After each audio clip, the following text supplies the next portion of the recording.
پاکستان میں عام انتخابات کا مرحلہ مکمل ہو گیا۔ اب پاکستان کی 16ویں قومی اسمبلی وجود میں آئے گی۔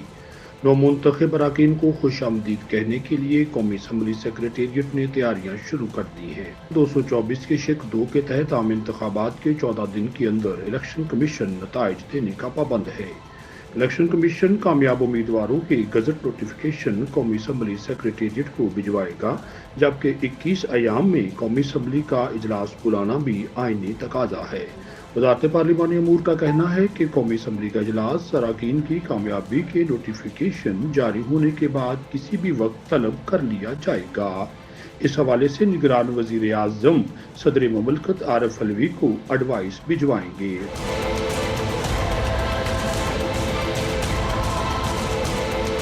قومی اسمبلی کے افتتاحی اجلاس میں نومنتخب اراکین سے اسپیکر راجہ پرویز اشرف حلف لیں گے اور نئے اسپیکر کے انتخاب کے طریقہ کار اور تاریخ کا اعلان بھی کریں گے۔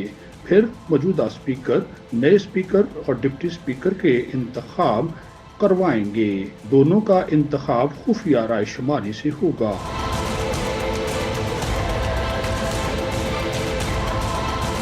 اسپیکر قومی اسمبلی ڈپٹی اسپیکر اور اسپیکر کے انتخاب کے بعد نئے قائد ایوان کے انتخاب کے طریقہ کار کا اعلان کریں گے، جو کہ آئین کے آرٹیکل 226 کے تحت ہوگا۔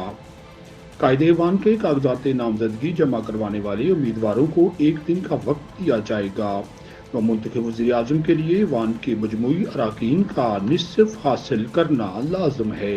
اس وقت قومی اسمبلی کا ایوان 336 اراکین پر مشتمل ہے۔ ایوان سے وزیر اعظم کے انتخاب کے لیے 169 ووٹ حاصل کرنا لازمی ہے۔ قائد ایوان منتخب ہونے کے بعد صدر مملکت نئے وزیر اعظم سے حلف لیں گے، جس کے بعد وزیر اعظم باضابطہ طور پر اپنی ذمہ داریاں سنبھال لیں گے۔